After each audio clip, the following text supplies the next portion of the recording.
नमस्कार, नाशिकची गौरी या माझ्या यूट्यूब चॅनलमध्ये तुमच्या सगळ्यांचं खूप खूप मनापासून स्वागत। चला सगळ्यांना शुभ दुपार। आपली रेसिपीची वेळ झालेली आहे। आजचा जो व्हिडिओ मी तुमच्याबरोबर शेअर करणार आहे ती म्हणजे शेवगा मसाला। शेवग्याची चटकदार झणझणीत चविष्ट अशी रस्सा भाजी कशी करायची म्हणजे शेवगा मसाला आणि रेस्टॉरंट स्टाईल अगदी गावाकडे अशा भाज्या मिळतात।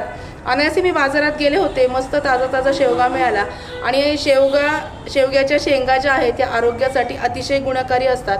कॅल्शियम, व्हिटॅमिन आणि लोहयुक्त, त्याच्यामुळे याचं सूप जरी तुम्ही किंवा उकळून त्याचं नुसतं पाणी जरी प्यायलं तरी ते खूप आरोग्यासाठी चांगलं असतं। शेवगा मसाला कसा करायचा अगदी सोप्या पद्धतीने चला बघूया। व्हिडिओ स्किप न करता पूर्ण बघा। आपण बघणार आहोत शेवग्याच्या शेंगांची आमटी कशी करायची ते म्हणजेच रस्सा भाजी। आता या शेवगाच्या शेंगा साधारणतः 1.5 ते 2 इंच अशा मापात कट करून घेतलेल्या आहेत। पाण्यामध्ये स्वच्छ धुवून मिठाच्या पाण्यामध्ये या उकळत टाकलेल्या आहेत। 80% शेंगा आपल्याला या पाण्यामध्ये शिजवून घ्यायच्या आहेत। त्याला खोबरं लागणार आहे, लसूण लागणार आहे, आलं लागणार आहे आणि थोडीशी कोथिंबीर, कांदा। आता पहिले वाटण कसं करायचं ते दाखवते।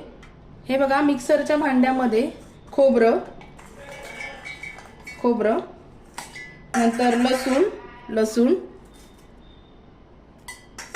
आल्याचा तुकडा,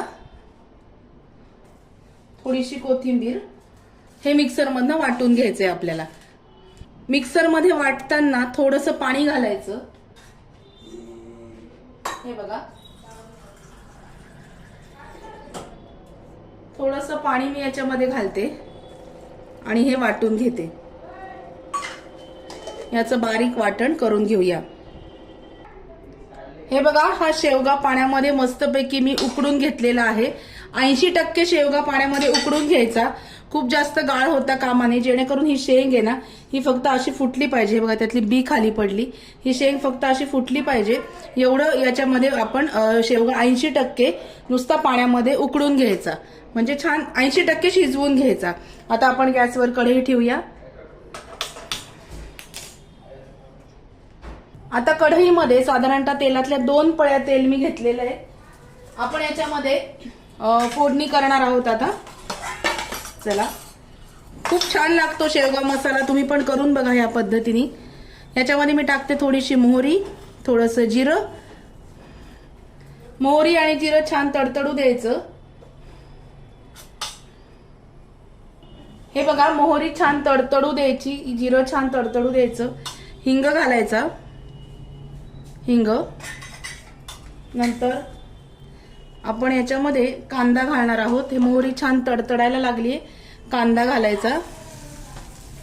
कांदा छान परतून घ्यायचा याच्यामध्ये। कांदा परतल्यानंतर मग हळद घालायची, नाही तर मग ते थोडंसं असा जळकट उग्र वास येतो। कांदा परतवताना मीठ घालायचं, म्हणजे कांदा पटकन परतला जातो। मी याच्यामध्ये मीठ घालते, मीठ। शेवग्याच्या शेंगा उकडताना आपण मीठ घातलेलं आहे, त्याच्यामुळे त्या शेंगांना थोडासा खारटपणा येतो। तर आता याच्यामध्ये मीठ तुम्ही अंदाजाने घालणार आहात। हे बघा, हे छान मस्तपैकी कांदा सोनेरी रंगावरती परतून घ्यायचा। कांदा थोडासा परतला गेल्यानंतर आपण जे वाटण केलेलं आहे, हे बघा मस्त वाटण केलंय। हे बघा, हे छान असं वाटण, हे वाटण जास्त पातळही करायचं नाही आणि जास्त घट्टही नाही, असं मीडियम वाटण करायचं। हे वाटण मग आपण याच्यामध्ये घालणार आहोत। थोडासा कढीपत्ता घालते मी, कढीपत्ता।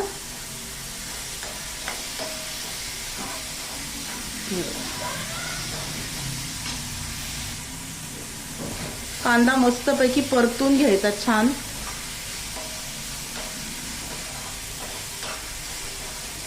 सोनेरी रंग येईपर्यंत कांदा छान परतवायचा बरं का, म्हणजे कसं आपल्या भाजीला जो एक छान खमंग असा वास येतो तो छान लागतो। शेवगा खूप गुणकारी आहे, त्याच्यामध्ये आयर्न, व्हिटॅमिन, कॅल्शियम, लोह सगळं आहे आणि फायबर सुद्धा। इम्युनिटी बूस्टर म्हणून सुद्धा काही लोक शेवग्याचं सूप पितात, केसांसाठी चांगला असतो। सर्वोतपरी शेवगा हा आरोग्यासाठी खूप गुणकारी आहे। आता कांदा आपला छान परतवला जातोय. आता आपण याच्यामध्ये घालूया हळद.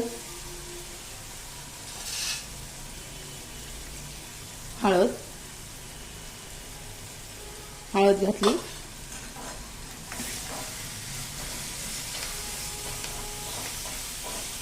हे बघ, आता हळूहळू हे जे वाटण आहे आपलं केलेलं, हे वाटण आपण याच्यामध्ये घालणार आहोत.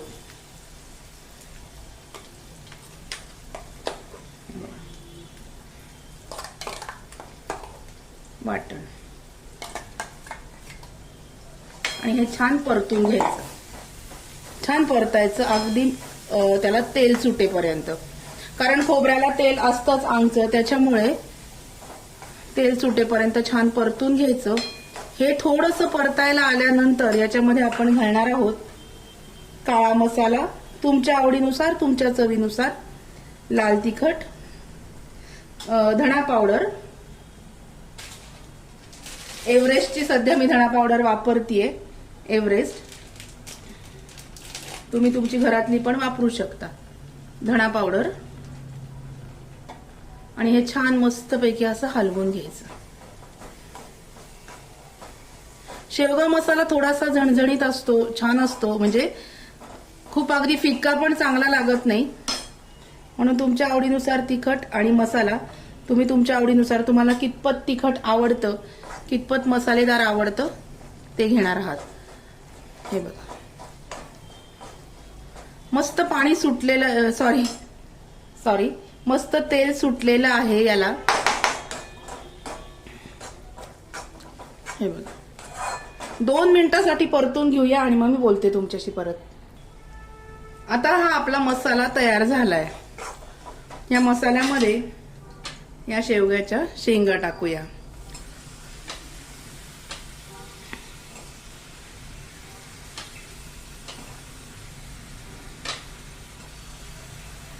आणि शेवगा उकळलेलं जे पाणी आहे तेच पाणी मी वापरणार आहे.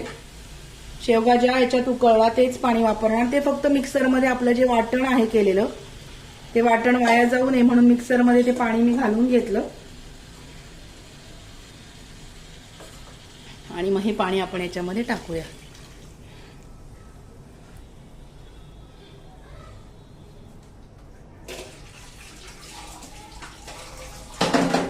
खूप छान लागते ही शेवगा मसाल्याची भाजी. तुम्ही अगदी नक्की करून बघा.